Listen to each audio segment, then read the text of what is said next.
the platform to take off. Can you hear us? Is your sound and video okay there? Yeah, it's okay. I'm just trying to check.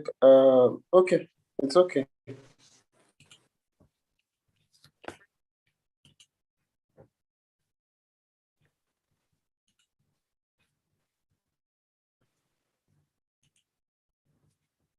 Okay, so we are live already. We are streaming on YouTube and on Facebook. So we'll just get rolling. Good evening, everyone. Can you hear? I can hear you. Hello, Oyo, can you hear? Yeah, sure. I can hear you. I'm with you. Okay, so while you're trying to sort your audio and your video, just go ahead. Good evening, everybody. Thank you so much for coming up, for joining our event again today. We are live on air on Facebook and YouTube. So hello us on YouTube and on Facebook. This is TCRM Talks. And at TCRM Talks, this is a platform where we engage young people, different professionals from different industry, and everyone who has an idea to share an educative idea to the development of Cross River State. So today we would be talking about practical steps to building good governance and institutions, and Mr. Oyo Effium is going to carry us on that talk. Just a quick one and a reminder, this is the Cross River Movement, and the Cross River Movement is a non-partisan, non-governmental, not-for-profit reformative organization, and we're seeking to bring together Cross Riverians and lovers of Cross River State worldwide to provide a platform for them to engage, to collaborate, and take actions towards creating a brighter future for Cross River State. So just in case you're wondering what we are about, this is a brief of what we are about. And if you need more information, of course, you can get that on our website. Okay, our speaker for today is Mr. Oyo Effium, and Oyo Effium has about 7 years of experience in the non-profit sector. He is a life and leadership coach, and he is a founder of the Guru Foundation. And as the executive director of the Guru Foundation, he has provided students with affordable, professional, and educational support across Nigeria. And he is a 2019 Obama African Leader, a Commonwealth Youth Council awardee. He's an author and a mentor. Oyo Effium, would hand the floor over to you very soon. Oyo Effium is someone I have known for about 2 years now, and he's one who is passionate about young people and saying that things are done rightly. So he will take us through this topic. And just before we hand the floor over to him, good governance and institutions are critical to government intervention role, particularly in the area of maintaining peace and security and promoting economic growth and the creation of wealth needed to confront poverty and improve human development. And we all know how the governments have been in Nigeria, and we're all working towards correcting or seeing how we can make it better through collaborative efforts, advocacy, activism, and different means and different platforms that have been pushed out there. So we're going to listen to Oyo Effium as he takes us through practical steps towards building good governance and institutions. Oyo Effium, please, we hand the floor over to you. Thank you, Mrs. Edidion, for inviting me over, and to all the team of the Cross River State Movement. I'm very, very pleased. So please, it's a Cross River Movement. Sorry to cut you. It's a Cross River Movement. It's not a Cross River State. It's a Cross River. Okay, yes. Cross River Movement. Yeah, I'm very sorry. Okay, I've been trying to see how to share my screen. but they say it's only the host that can do that. So Okay, yeah, I so we'll give you access to. okay, so you can do that. Okay. So it's an honor to be here, honestly, because we're talking about a topic that is very, very important in the build up to 2023 elections. And you know, we're Nigerians and we're Africans, and we are actually beneficiaries of bad governance. Yeah. So I'll be taking you through a deeper talk about good governance and how we can build good governance and institutions in Nigeria, Cross River State, Africa at large. For everyone joining us, it's going to be a nice time, and I believe it will be participatory. So you can use the comment box to drop your questions, drop anything about clarification while I speak, and I can also call you in to make your own contribution, because I believe that we are all here to share our thoughts. Basically, good governance is something that we are all used to. So it's not a new topic. It's not a new topic. So we'll all be sharing our thoughts together. Please, I'm trying to screen. I'm trying to get my screen.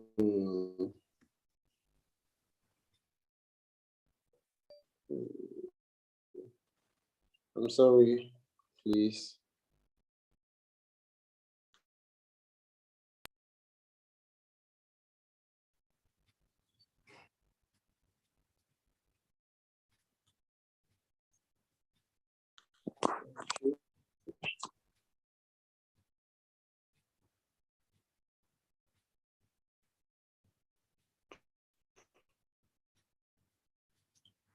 Okay, so while you're trying to share your screen, let me quickly chip this in. Oh yeah, if you would have some time to speak afterwards, panelists, did I just say panelists? Participants or guests, or can you can ask questions. If you have questions, you can use the hand symbol, you can raise your hand, we'll give you an opportunity to speak, or you can drop your questions in the chat box. And if you're watching online, you can simply drop your questions in the comment section and we'll take it up from there. Oh yeah, if please, are you ready? Can go on.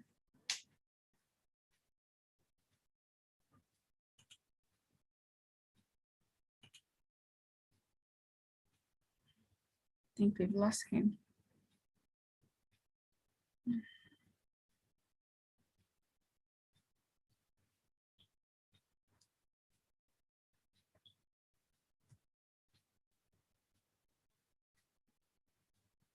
I think we've lost. He's trying to get back in.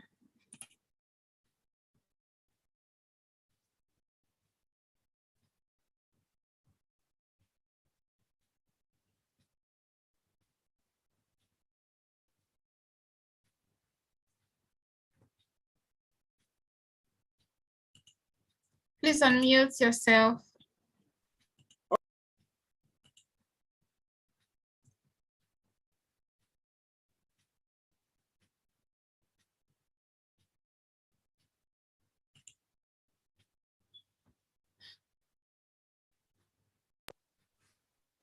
Hello, I'm Yes, unmuted. please go on. Yes, please go on. Okay, are you sure you won't share the slide for me? Okay, let me do that from my end. Okay. Please, sorry, please for taking our time. We'll get this sorted out immediately. All right, so we're talking about good governance, building practical steps on how to build good governance and institution. Delay.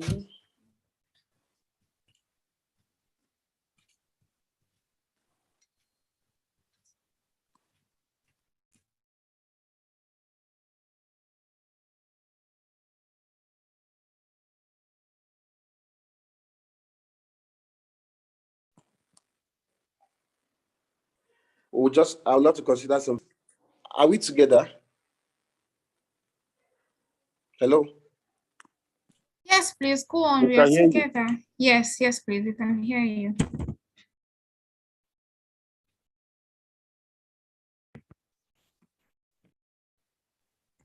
Okay. Start with governance. I think we should understand. Okay, so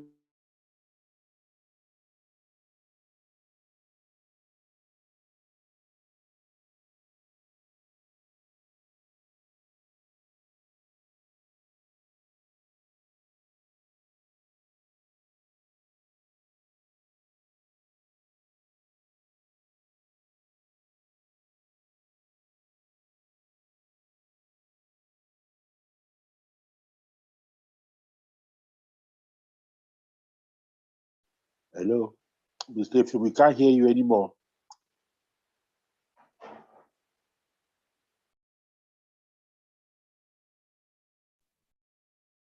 Maybe he's having some technical issues. Trying to reach him, but he's still on here.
okay. So please, I'm sorry. I don't know what happened. I think maybe my network is fluctuating. Hello? Okay, yes, So, please carry on. so I'll start all over again. So I was trying to say that I'm trying to define some few terms. Hello?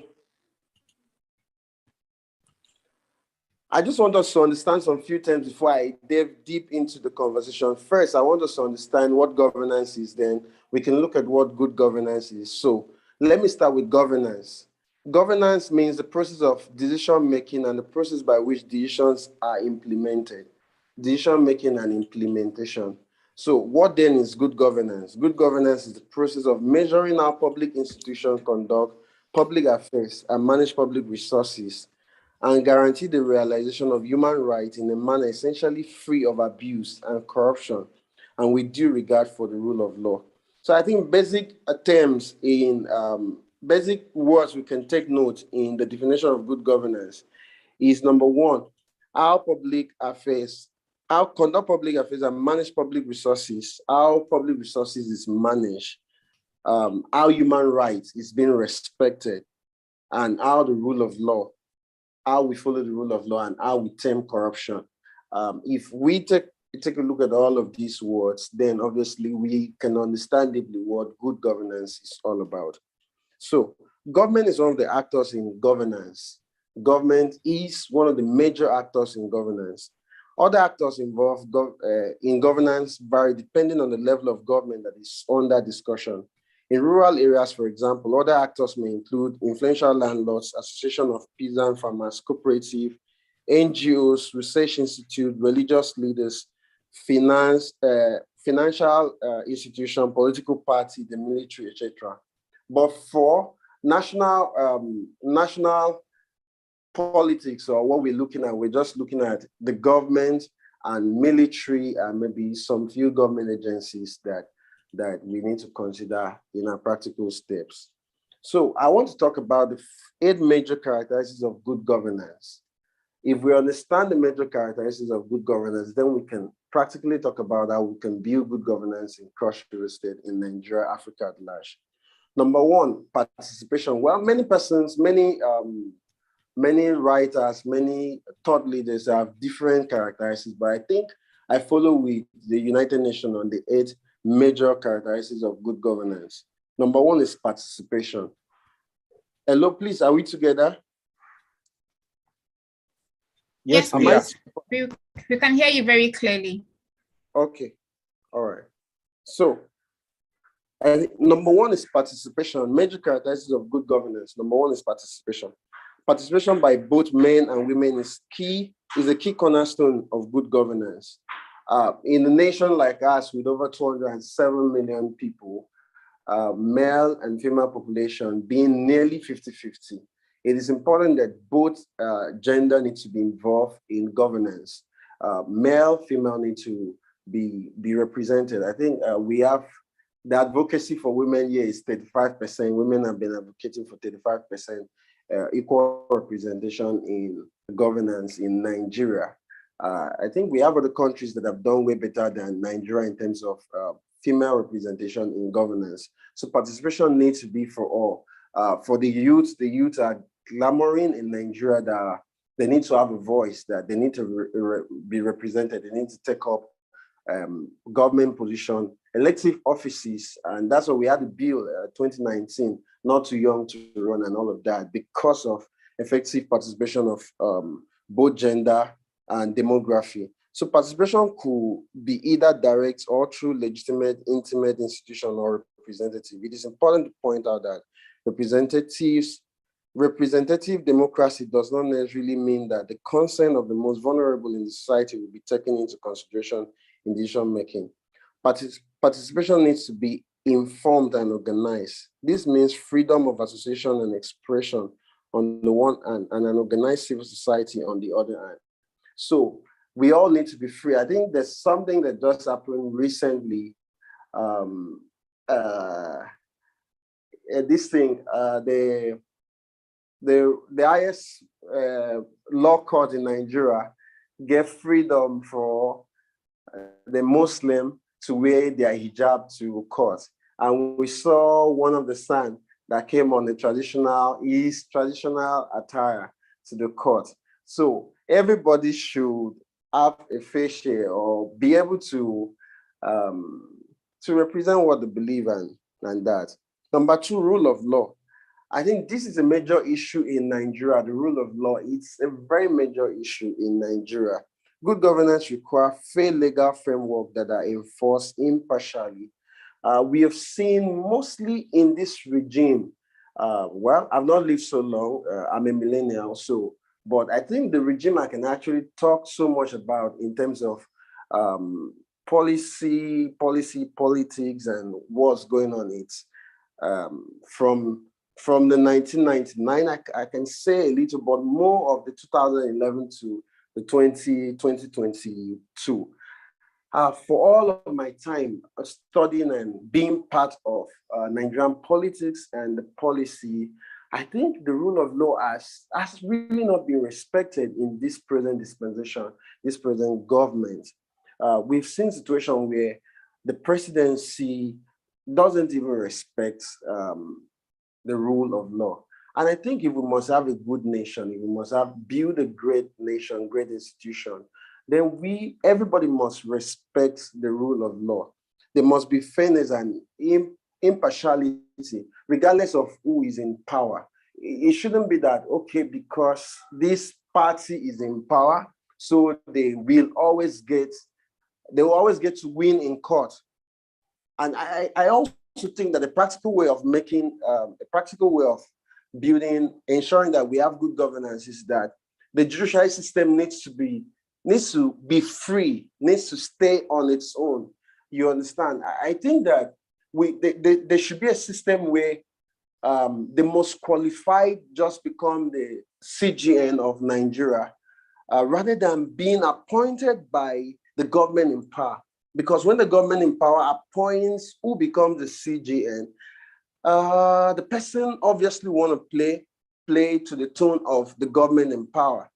I don't know, because I can remember a situation of Onogen being hoisted out of power, out of his position as the CGN of Nigeria, because he's not going to play, or he wasn't ready to play to the tone of the president and the presidency. So this affects the rule of law, where we understand that anybody, the governor can decide who becomes the chief justice of the state, and whether you are the most senior person in the judiciary, you're the most qualified, you can stand for fairness and equity. People don't consider all of that, and it's bad. It also requires full protection of human rights, particularly those of minorities. Yeah, minorities. Human rights in Nigeria has not been protected. Honestly, we've seen a situation where unknown gunmen, herdsmen, what have you, people, whatever, protesters. Normally, people should have, we should be free to air out our opinion, how we feel about what's going on in government. But you see, in a situation where you move out to protest to tell the world, to tell the nation about what's not going on, and you're being locked up. People are being, you're locked up. Nobody gets, we've seen a case between Agba Jalingo and the Cross River State government, the governor, and how it went, and good enough, he's out of prison. But I think that people should be able to express what they think, and the state, the element of the state and the tools of the state shouldn't go after them or witch hunting them. So independent judiciary and impartial and incorruptible police force. For a perfect rule of law, incorruptible police force. I think 3 days ago, I was in a stakeholder meeting, and many NGOs were complaining about how the police functions. You take a case to the police, they want to give them money to carry out their responsibility. And sometimes they even sit on justice, because the person who is seeking for justice is not as rich as the person who is the offender. So we must have a more better police force. I think police reform is very, very needed in Nigeria. That's part of the core, part of the advocacy we did for the NSAS movement. And it's so bad that how things happen in Nigeria, after the advocacy, nothing has been done actually about the Nigerian police force. So rule of law, we need the police to understand what they need to do, how to play their part effectively if we must have good governance in Nigeria. Number 3 is responsiveness. Good governance requires that institutions and processes try to serve all stakeholders within a reasonable time frame. Consensus-oriented. There are several actors and as many viewpoints in a given society. Good governance requires mediation of the different interests in society to reach a broad consensus in society on what is the best interest of the whole community and how this can be achieved. In Nigeria today, it looks like the voices of some people from a particular region is not appreciated. Yes, I remember when the president was sworn in, his speech was, I am not for all.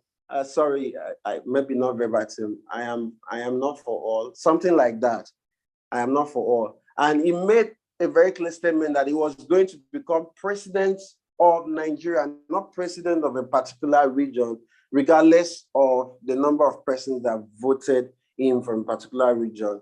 And we haven't seen the fairness in distribution of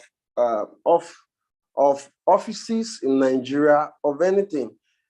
Your voices of people in the South seems not to be important in Nigeria. Mostly those from Southeast. I think they are the most marginalized when it comes to consensus. The They take decisions without even considering them. Maybe let's take the two major political parties as a case study right now. So let's start with the PDP. The PDP, for instance, did their presidential primaries, and normally, if consensus was to be considered, power for the PDP presidential candidates should come to the South. So when it comes to the South, for equity's sake, the Southeast was supposed to put out their best candidates for the position of who becomes the number one man in Nigeria for the job, you see. But there's no consensus in this. The North still hijacked the position, and they still want to become president, regardless of the fact that we have a Northern president that is currently serving and will complete 8 years in office. So I think consensus is very, very important. And regardless of how small the ethnic group is, they should always be brought into the table to discuss about matters. It's the same thing, just like the same thing in the Cross River State PDP also. Power is supposed to come back to the South with the power rotation of the governorship. But some people just feel that they can just make decisions and take other people out of the scheme of things. So there should be proper consensus for everything we do. It also requires a broad and long-term perspective on what is needed for sustainable human development and how to achieve the goals of such development. This can also result from an understanding of historical, cultural, and social background of the people. Hello, please, I hope I'm not too fast. I think I'm running out of time also. Okay. Auntie Didion, I hope I'm not too fast. Oh, you have us listening to you, so just go ahead. I'm enjoying your presentation. Yes, please. Okay, so the next point is equity and inclusiveness. A society's well-being depends on ensuring that all its members feel that they have a stake in it and do not feel excluded from the mainstream of society. Many parts of Nigeria feel excluded from this country called Nigeria. I think many people think that there's no nation called Nigeria, but I believe in nation building. I believe in Nigeria. But like we have many agitation, we have the Biafrans, the indigenous people of Biafra, looking for succession. We have different. I think Niger Delta had done theirs some years back, and the Oduduwa also wants something like that. Many people, because when you don't treat people well, when there's no equity and inclusiveness, people will just feel like we are being used in this nation. We are being used. I think the South side, we feel so used, like we are being exploited. Our mineral resources is exploited, and the outcome of it is shared across Nigeria. But the gold in Zamfara belongs to Zamfara, but the oil in South South belongs to Nigeria. There's no equity. There needs to be equity in this nation. There needs to be equity in this nation for things to work. This requires all groups, but particularly the most vulnerable, have opportunities to improve or maintain their well-being. Every group needs to maintain their well-being. Everybody needs to be protected. The government needs to sit up and bring everybody, show love to everybody, carry everybody along, according to our political slangs. Okay, effectiveness and efficiency. Good governance means that processes and institutions produce results that meet the needs of society while making the best use of resources at their disposal. Man, this is far from our nation, trust me. We're one of the richest nations on earth. I think God blessed Africa, Nigeria, with so much of resources, but cost us with bad leadership. Yes, from 1999 till now, we're in a dreamland of what a nation should look like. Within the past 3 years, 3 million Nigerians have gotten their green passport. They have left Nigeria. That's the ones that are documented. But we have so many people who are who are traveling out of Nigeria without being documented through different routes and all of that. 3 million within 3 years. A friend was trying to tell me something about UCTH, University of Calabar Teaching Hospital, that in his particular department, there were about 21 of them that were about 19 or thereabout have left Nigeria to Saudi Arabia, to Canada, to the US to practice. And it's really, really a problem because the resources that is supposed to be used for the common good of the people is being mismanaged. You ask, if we ask ourselves, what have we used the money we got from the oil boom for? I read a report about how other nations have used the money they got from oil in diversifying the economy. But in Nigeria, it's not so. Public institutions, we are already in strike, Nigeria. All federal institutions are on strike. So the needs and the demand of ASU can't be met. Strike is just like a permanent stuff in Nigeria. Like, I think when you're born into Nigeria, the next batch you need is a batch to absorb strike. Because in Nigeria, ASU strike more than thunder. And everything strikes. The only people that I think, okay, police have strike once. So if they strike again, there will be wahala. Okay, so the concept of efficiency in the context of good governance also covers the sustainable use of natural resources and the protection of the environment. Ogoni cleanup, till today, Ogoni cleanup was just on paper. The waterways of Ogoni has not been cleaned up. The environment is depleted every day. Cross River State has lost the grants that comes from the UN for our forests. The RED program is no longer implemented in Cross River State with the big mangrove forest we have, because we don't protect our environment. The present governor decided to destroy the forest.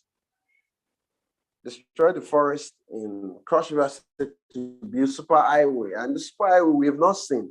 But what happens to all the woods? You know, he made a very brilliant, nice speech that for every tree he falls, he's going to plant 10. But it's not so. So a whole lot of things to think about. So the next is accountability. Accountability is a key requirement of good governance. Not only governmental institutions, but also the private sector and civil society organization must be accountable to the public and to their institutional stakeholder. Who is accountable to whom varies depending on whether decisions or action taken are internal or external to an organization or institution. Accountability. In Nigeria, we give people awards for being the best thieves. You know, to be celebrated in Nigeria, you have to be one of the biggest thieves. Because we don't want to hold anybody accountable. I remember that there's something I wanted to do on change.org. I wanted to start a petition, and I reached out to a senior friend. I don't know, don't start by having enemies. There's no need of trying to drag people to be accountable for. But it can't work that way. When people become public servants, it means that they must be accountable to the people they vote. You know, last week we did, as Cross River State youth-led NGOs, we did sensitization on PVC, permanent voters card. I remember in one of the places I was speaking, I talked about, I told the people, do you know that you can recall your leaders? And it sounds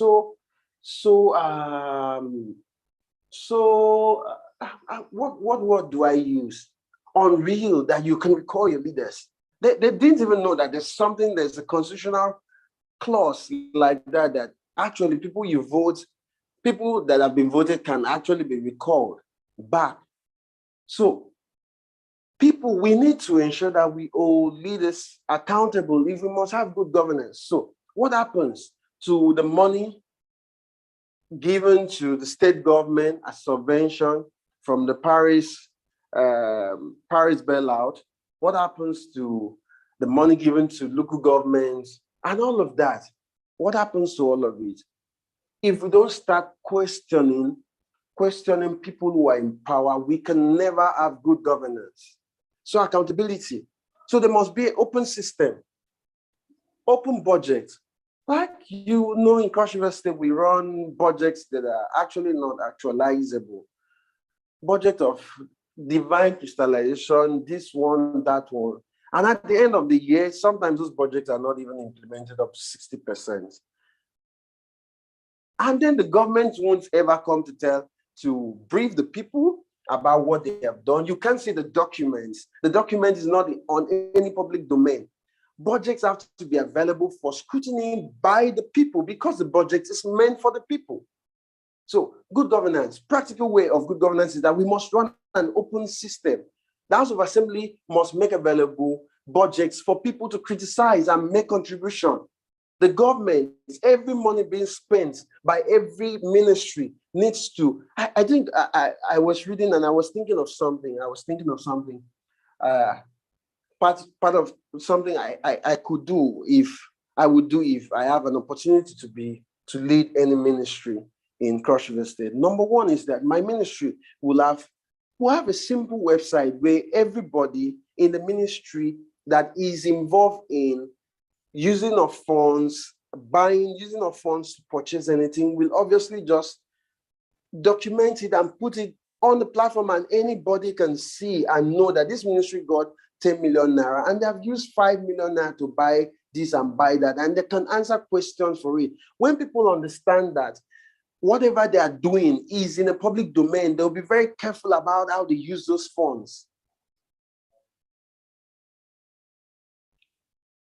So, good governance relates to the political and institutional process and outcomes that are necessary to achieve the goals of development.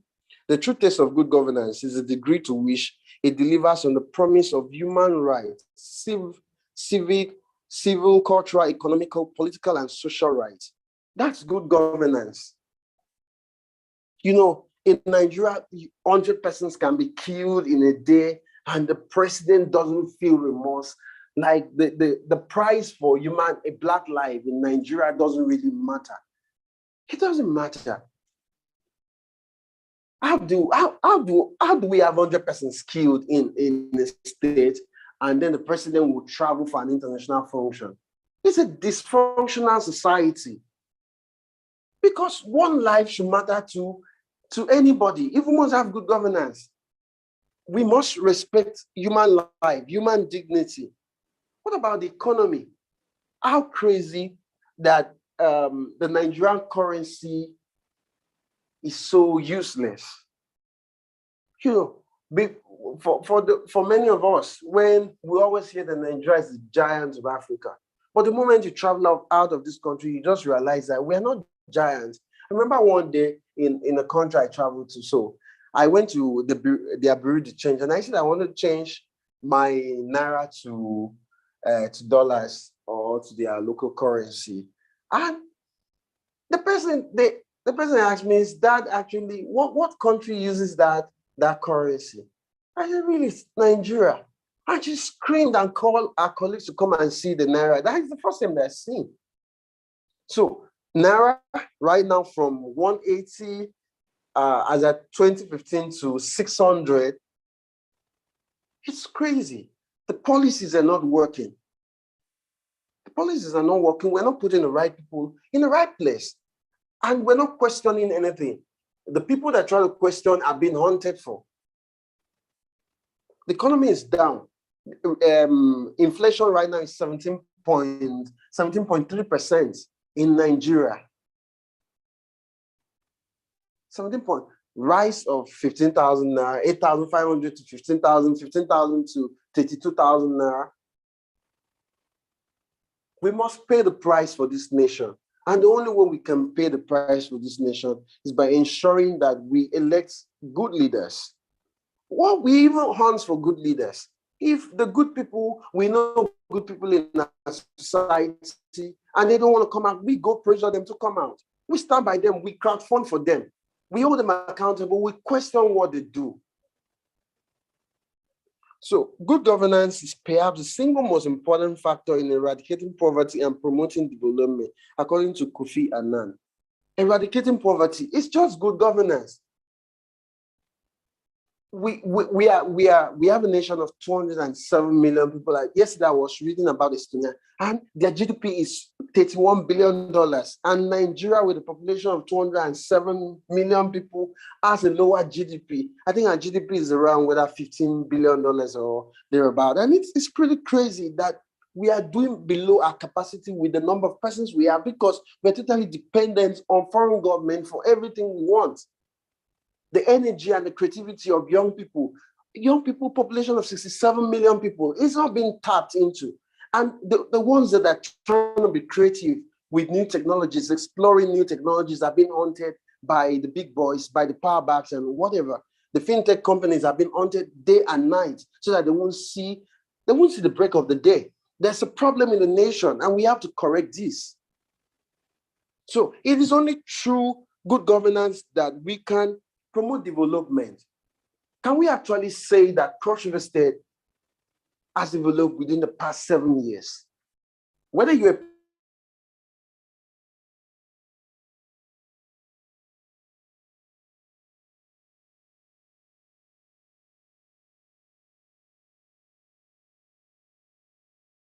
APC, whatever affiliation you are. Hello? Hello? Hello? Hello? We can hear you. We still have you. We can hear you. Hello.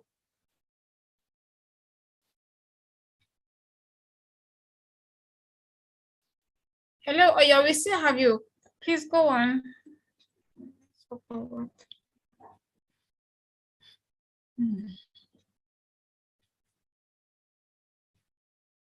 Well, it seems his network has gone south. Let's see if he can reconnect.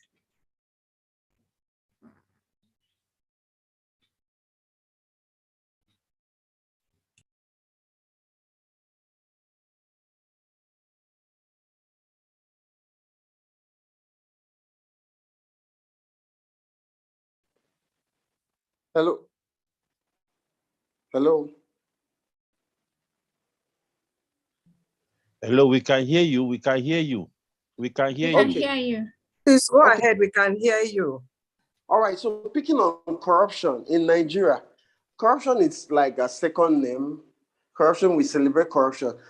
You've seen, I think in the past 1 month, Accountant General of Rivers State mismanaged 170 something billion, many billions flying day and night in Nigeria. All of this money could be used for the development of this nation if properly accounted for. So let's look at components of good governance. 1, improvement of government condition, both vertical and horizontal, between ministries and agencies. There's no cohesion. Federal government, state government, local government. In Nigeria, local government is paralyzed totally. And it's a problem because if the local government system is functional, I think it's only few, like maybe Lagos State conduct election for local government. I think they have maybe a little bit functional local government system, and Kaduna a little bit functional. But in Cross River State, where we have, please, it's Cross River movement. So I will just talk about more about Cross River. In Cross River, where we have local government chairmen that are under the pockets of the governor, that I saw when they were commissioning projects, and you see crazy things like commissioning things that doesn't even look like a project, and maybe some of the local government gets about 80 million, 100 million monthly, and you can't really talk about anything they're doing with the funds because Oga needs to get more than half of the money from them and leave them with maybe 20 million or 30 million to pay salary of people in local government.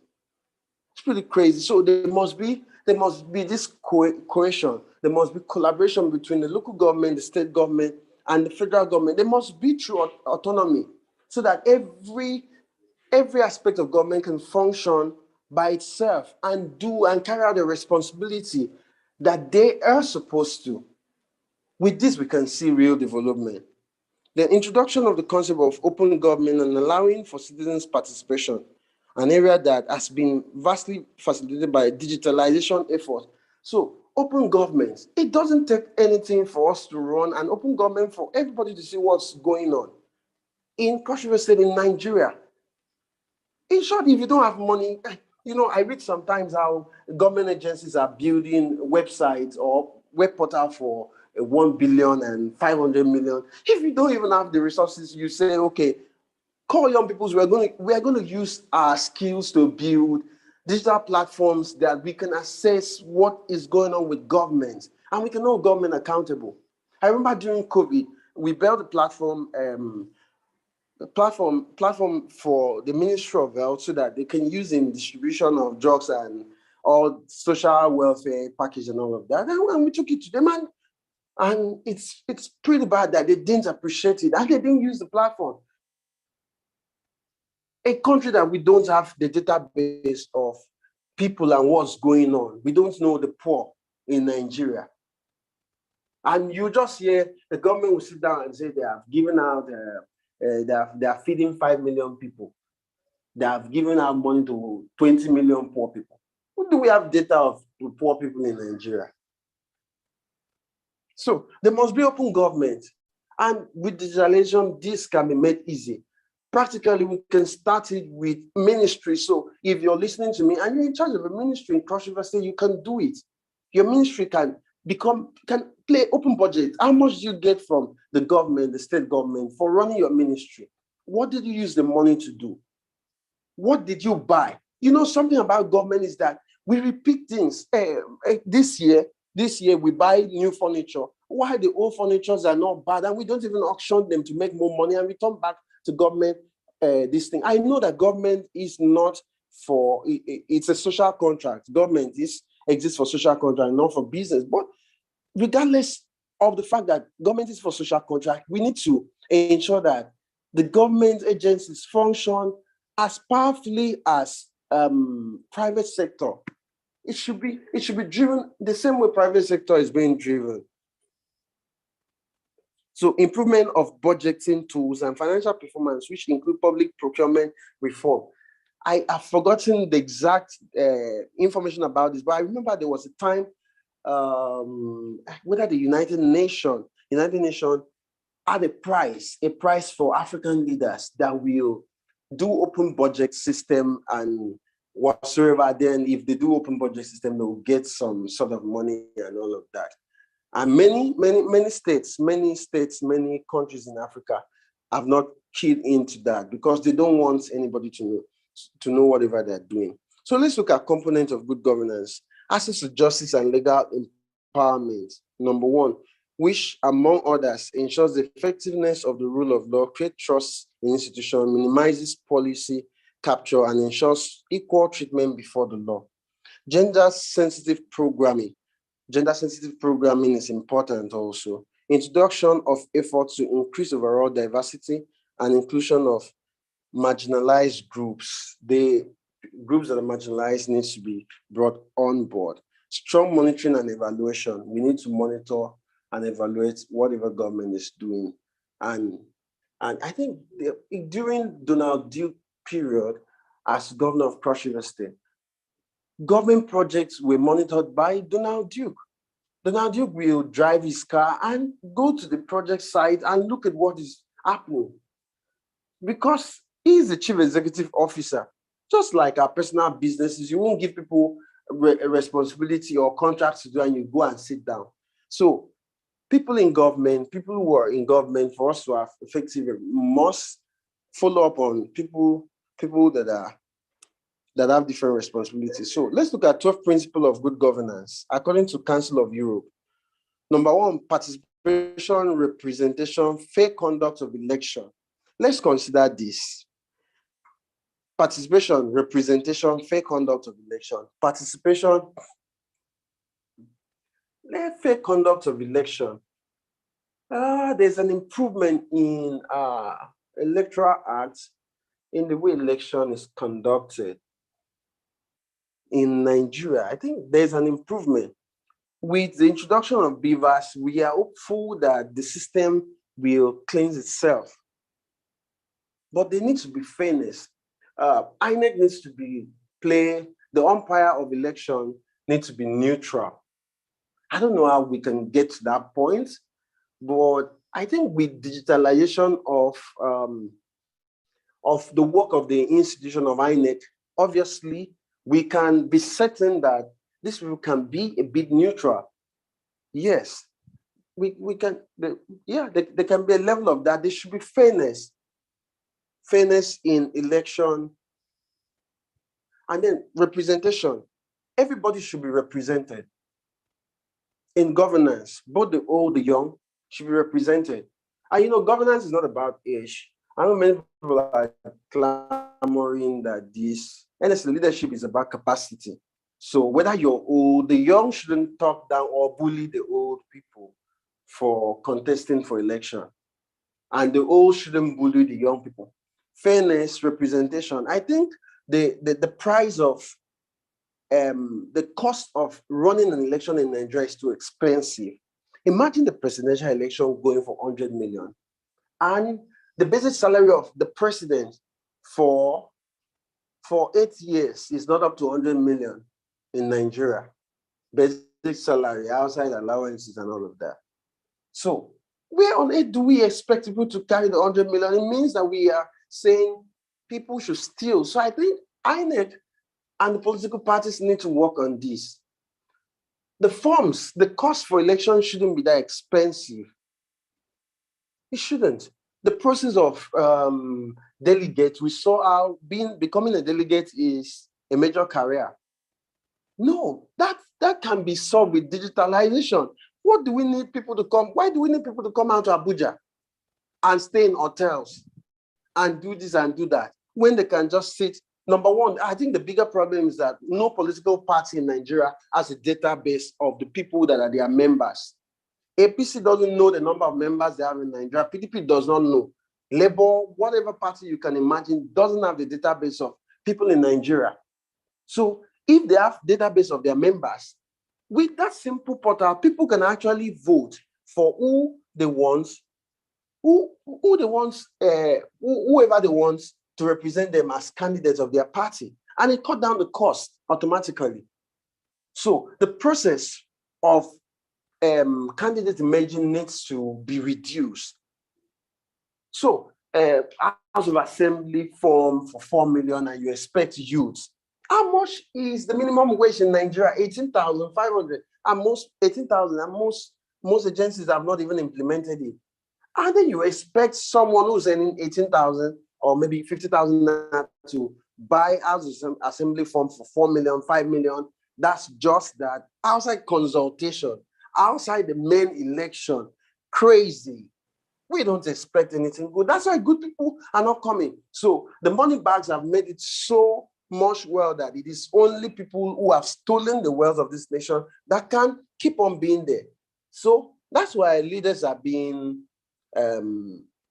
we circle the kind of leaders we have in Nigeria.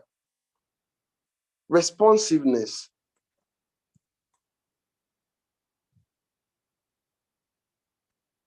Sorry, let me take a little breath. I think I've been a bit fast. Okay, so number 2, responsiveness. Objective rules, structure, and procedures are adapted to the legitimacy and expectation and needs of citizens. Public services are delivered and requests and complaints are responded to within a reasonable time frame. You can't, it's very difficult to reach out to your representatives. I don't understand. Representative in Nigeria looks like when they become leaders, they build a wall automatically. 100 policemen, for what? What for? It's not called for. It shouldn't be difficult to see the governor. It shouldn't be difficult to write a memo. In Nigeria, you write memos, you send out mails, they don't reply. It's crazy. So they ought to be speed.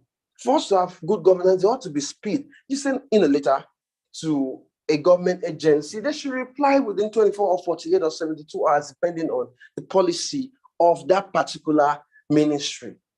With this, we can have an effective, we can know that people are listening to us. People are hearing us. They care about there's humanity. If there's humanity, people will consciously want to show up and do things that are important. Imagine we have the NCO and this community fighting in. Before they will settle the problem, maybe like 100 houses have been destroyed, lives are gone, before people will sluggishly now take up responsibility. Those things are emergency issues that should be government should swing into action in less than 12 hours, 24 hours. Something should be done when things like that happen. Efficiency, I talked about efficiency and effectiveness, so I think I wouldn't. Openness and transparency. Decisions are taken and enforced in accordance with rules and regulation. Rules and regulation shouldn't be broken. There's a public access to all information which is not classified for well-specific reasons and blah, blah, blah. Information on decision, implementation of policies and results is made available to the public in such a way as to enable it to effectively follow and contribute to the work of the local authority. So there are about 12 of them. I think,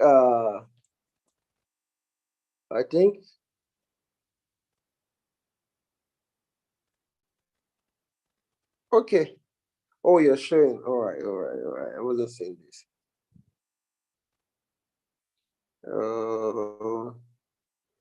Guys, we need to sensitize the population. Understand that.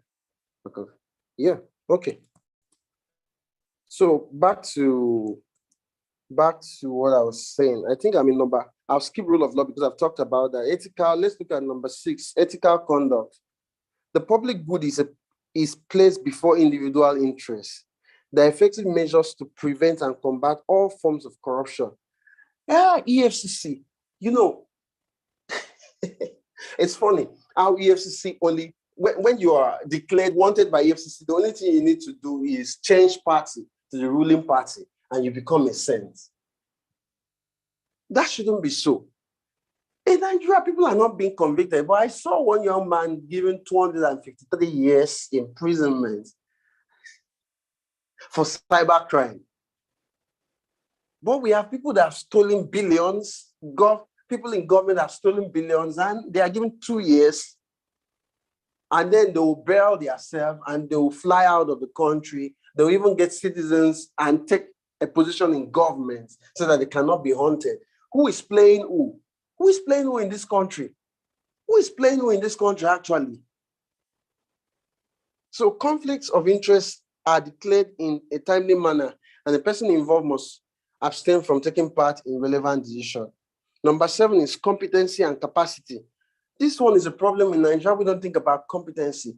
I saw a letter that was written by the commissioner for SDGs, and I took a breath. I said, really? Are you kidding me? I would have mentioned the name of the commissioner for Cross River State.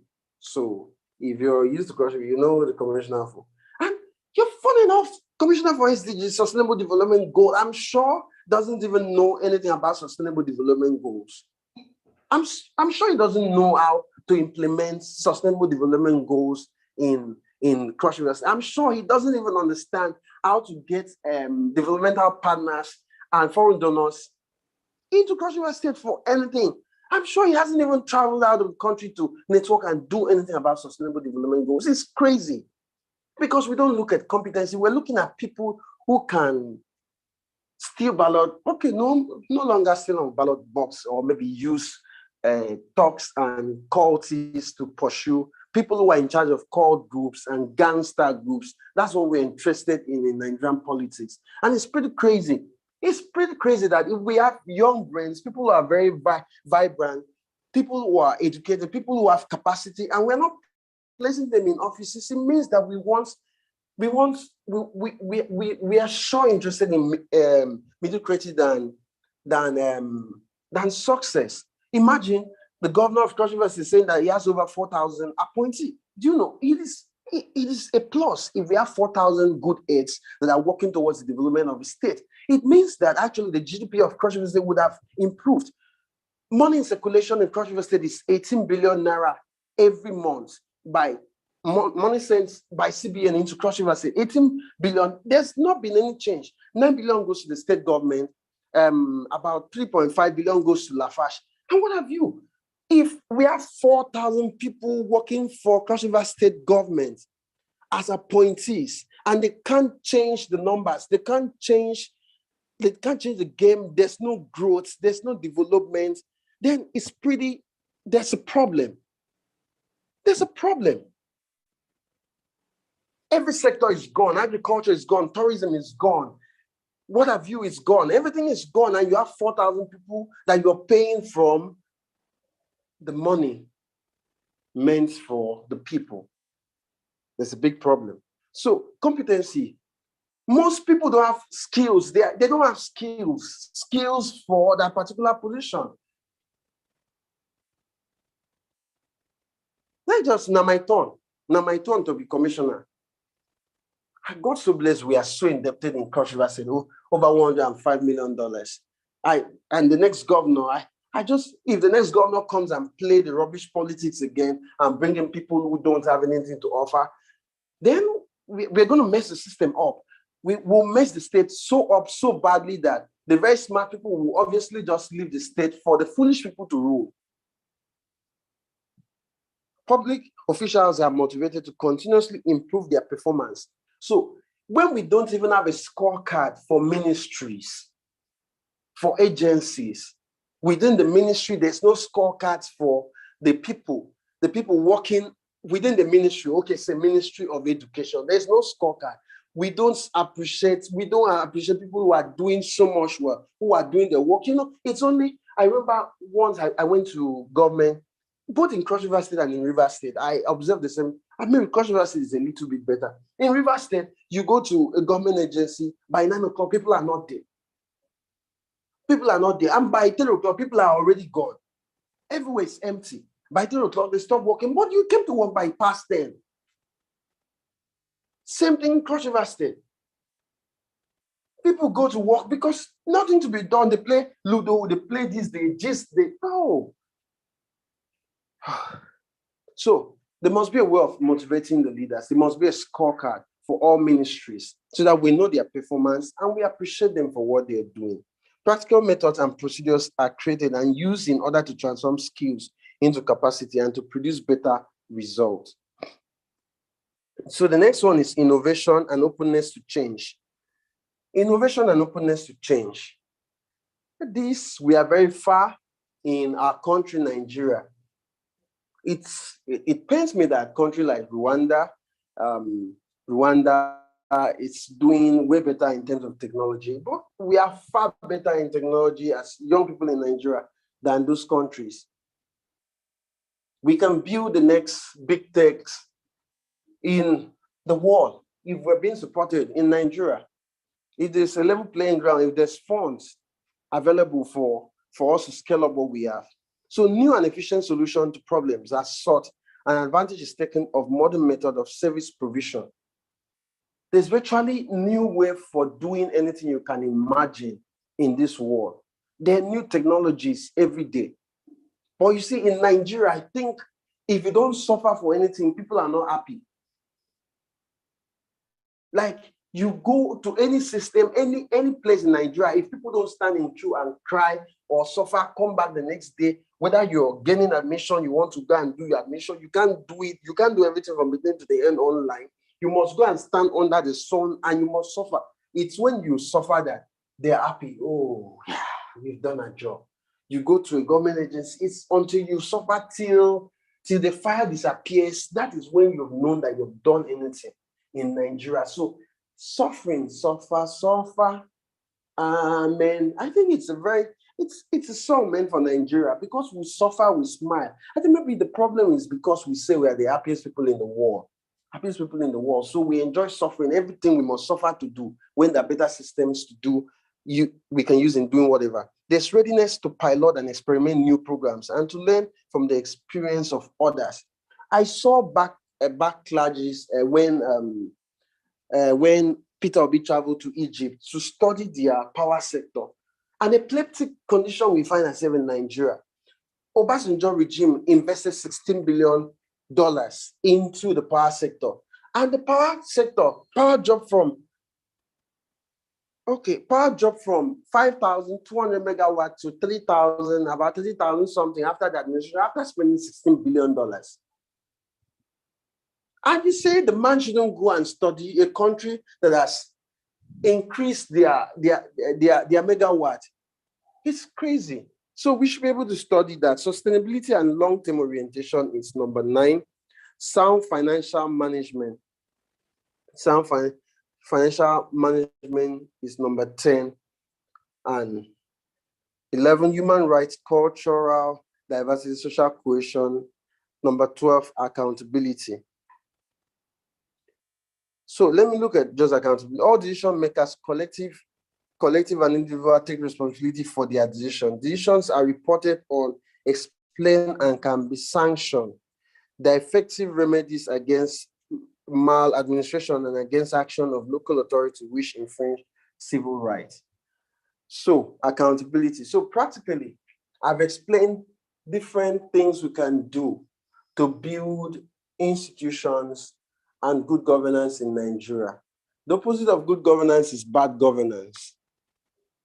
So if we have leaders in place that respect the rule of law, that are adaptive to new technology, that are accountable, that does open budgets, that shows this human nature, human sympathy towards people, that replies messages immediately, that goes out of their way to ensure that they manage the resources, the little resources we have for the common good of everybody. I think we will be able to build a better nation. I am very positive that Nigeria can become the most desirable Black nation on earth. I'm very optimistic that this nation can rise to become a place where everyone wants to become part of.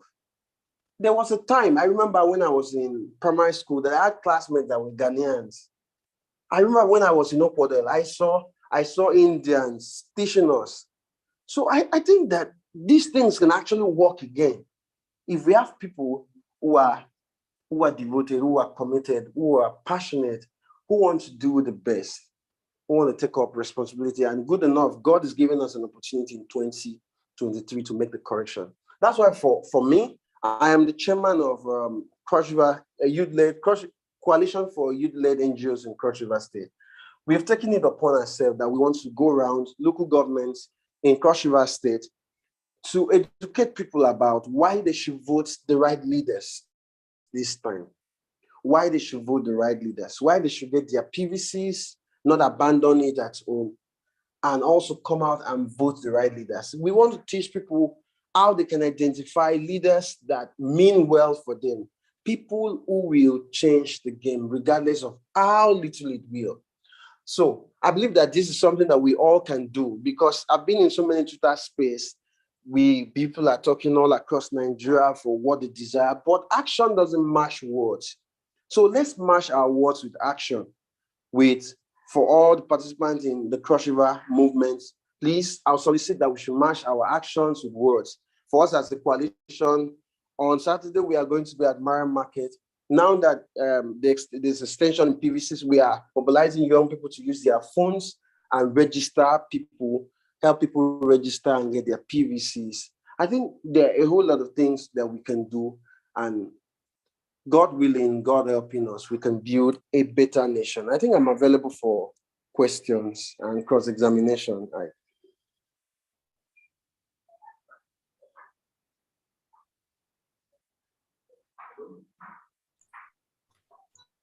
Thank you so much, Oyo.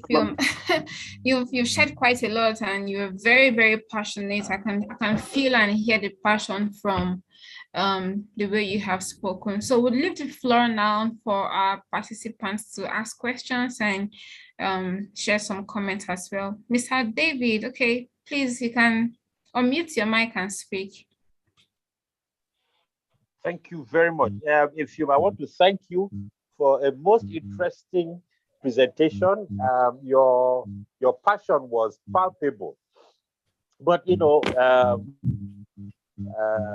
your exuberance, there's a few things that I think you skipped, or you slightly did not quite understand too well. But it's all good, all good. But I want to commend you greatly. Firstly, let me just run through the points. The role of the organized private sector and the NGO community in building good governance. I didn't see you delve deeply into that, because for you to have good governance, people must hold government accountable. Somebody, some other balance. In the judicial system, you have the lady, the justice lady, that holds a balance, a scale, and then a sword. Maintaining that balance between the government and the and the populace or the electorate is something that also organized private sector is called organized private sector because it's an institution just like government. Okay, the NGO community is also there. Now, another key component in good governance is the role of the electorate in the sustainability of building good governance. Now, what I always love is Socrates describes democracy, and he uses the illustration of a ship on water and says that if you want to go to sea, is it the person that is talking sweet talk to you and selling sweets, or someone who understands navigation, that you will give that responsibility to? Unfortunately for us in Nigeria, for the longest part of democratic rule, we have always been giving the vote to the sweet seller as opposed to the person with competence. So someone comes and tells you that, you know what, I will give you, or gives you rice, gives you palm oil, gives you vegetable oil, gives you 4,000 naira, and you give him your vote. You have sold your life for the next 4 years minimum to that person. So these are things that the education of the electorate is a key component. Now, when you were talking about the police situation and the justice system, the issue of my question was first: is there anything like a perfect justice system or policing system? It is the society produces the police people. Don't come from the moon. The judges in the court don't come from the moon. They are a product of the society. Where society has lost its moral compass, your police and your judicial system will reflect that loss of moral compass. So what we are getting in our judicial system is a clear reflection of our society. Okay, you can't judge them in isolation of the society. Now, when we were talking about PDP and APC, the politics. Now, politics is not about emotion or equitability. Okay, politics is about interest. Let's not get it mistaken. Okay. Now, it is the people who were able to most effectively articulate their interest and get the buy-in by any means possible, because politics is also the game of the possible. By any means possible, got their parties to give them the mandate. So when we want to enter the political space as young people, you need to understand that that political space is not an emotional space. It's not a sentimental space. It is a space where you need to be pragmatic and shrewd. And that is the only way you will make progress, by being pragmatic and shrewd. Okay, so let's understand that. Now, yes, when we're talking about maybe the only near perfect democracy I have experienced was in Switzerland, where most of the major decisions of government are taken by referendum.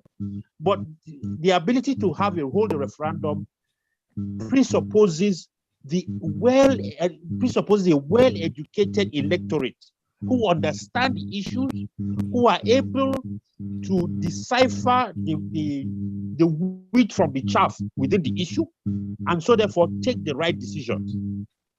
Okay, so by the time we are talking about, getting to our democracy to the point where we can operate referendums and people will not carry cutlass and kill their brother because of a decision that was taken. So these are things we need to, the maturity of our system. The truth of the matter is that in traditional African societies, the referendum process existed, especially in the Southeast, okay, where they did not have kings, or in societies where they did not have monarchs, okay, where they had republican states. So you had, everything was done by consensus. In the market square, they would sit down, they would discuss the issue, they will agree the issue, and they'll take a decision based on consensus. So traditionally, we have had that, but we lost it because of several things along the way. Okay. Now, the celebration of thieves, the truth of the matter, it goes back to the police and the judiciary. That's the society we have built. That's the society we have built. Okay. We are celebrating the thieves because that is who we want to celebrate. Okay. So a young boy who is a so-called Yahoo boy, okay, who is actually very intelligent, because the Indian IT community was developed from so-called similar Yahoo boys. Okay. But in our case, we prosecute those that are intellectually highly creative, okay, and celebrate those that are criminally minded and lazy, because it doesn't take much intelligence to put your hand to the treasury and take out money, but it takes a great lot of intelligence to be able to sit down in Calabar South and convince somebody in Chicago to send you money for a product that does not exist. Okay, so these are the kind of things. So, but be that as it may, moving forward. Now, you were talking about the issue of accountability. Okay, accountability is a function of the electorate. We have to hold people accountable. It was the Mo Ibrahim Award for good governance that you were talking about. Now, on Donald Duke's methodology of personally supervising projects, I think that is unfortunately is an attestation to a failed system, because the governor as chief executive should be using his executive time for better things than going around supervising projects when there is supposed to be a project monitoring mechanism in government. It just shows that system had failed way back then. Okay, so I think, the system is due for a complete reconstruction. Okay, if going forward, the system is due for a complete reconstruction. Now, on the issue of smart people living for the fools to rule, I think that is the worst decision anybody can take, because the reason why we are in this mess is because in '99, the smart people did not consider politics serious, and we left it for those that were so-called fools, to use your word. And today we are suffering the foolishness of the fool's governance. So I definitely will not agree with you that you should evacuate Calabar for the fools to run. Stay, fight it out, and hold your territory. Okay. Now, yes. So that's on that point. Then on the issue of the power, the truth of the matter is that it just as a reflection of the society we are. The people that superintended, or one of the people that superintended the abuse of $16 billion that was put in the power sector was rewarded with a governorship. Okay, so let's, when we look, let's look in the mirror, because we are actually looking at ourselves. Okay, yeah. Now, the closing. Nigeria was once what Dubai is today. If for those that were around in 1977, that extended Festac 77, what Dubai is today was what Lagos used to be. Okay, so we've been there, we've done it. We just need to retweak ourselves and go back and do it again. Thank you very much. I shall rest there. Thank you. Bye-bye. Thank you, sir. Thank you very much, sir. Ms. Hemi, want to respond to that?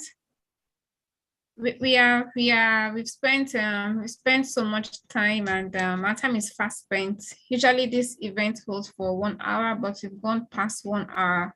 We are 1 hour 30 minutes gone already. So any more questions, any more comments? You wanted to respond to that in a minute, please. No. Okay.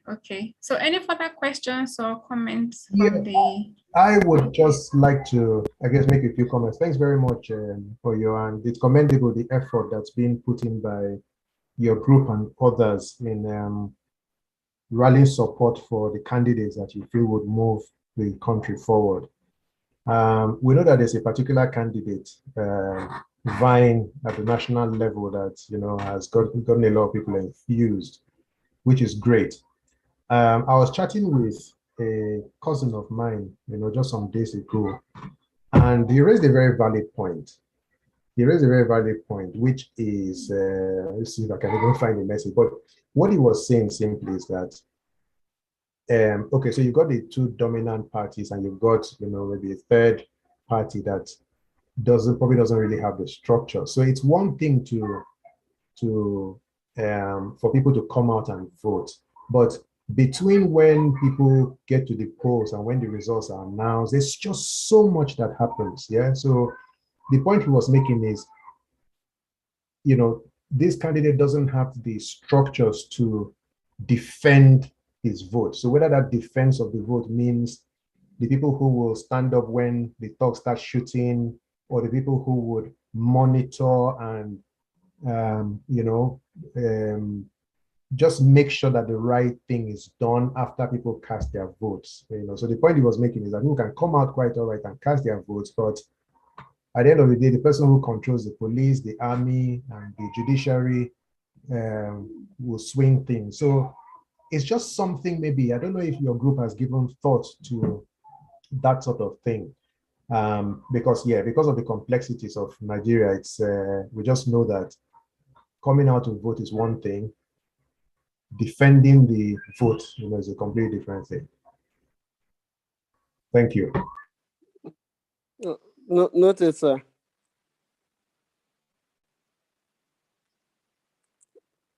We know it's part of the political reality in Nigeria. We understand that. Absolutely. We'll just do our best.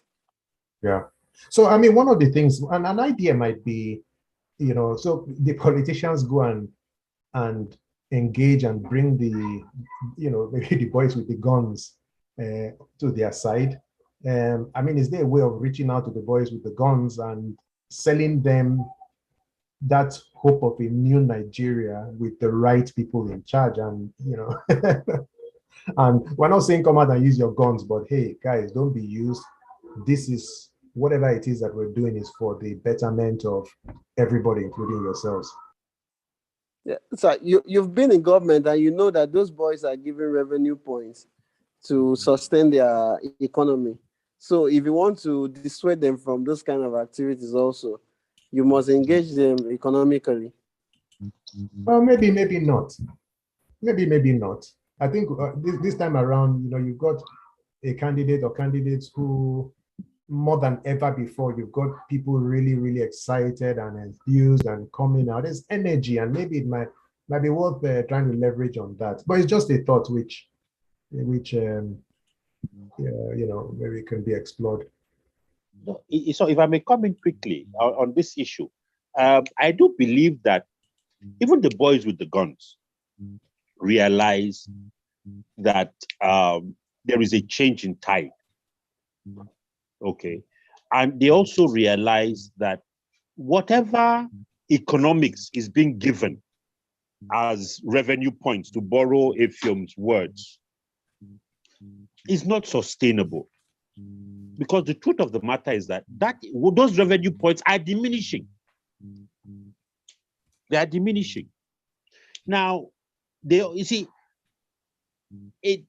where Nigeria is today, we are at a crossroad. And the truth of the matter is that even the touts in the motor park recognize that we have gotten to the point we cannot go any further. Okay. The armed robbers have realized they've gotten to the point they cannot go further. The bandits that are pushing down because they know that there are back boundaries. They cannot go further. Okay, so everybody, this whole situation has gotten to a crescendo, very honestly. And I don't see, yes, the politicians, not 100% of the bad boys will decide not to be bad. There is a very good a clip of what's this guy called? What's his name? The comedian that always goes around no shirt. What's his name again? Brother Shaggy. Brother Shaggy, where the politician asked him to go and cause commotion. And he listens to the man and says, "Oh God, I'm not going to do it." Long story short. Now, just like Brother Shaggy is addressing a particular demographic, that demographic is hearing. So we are not too far away from what you are suggesting.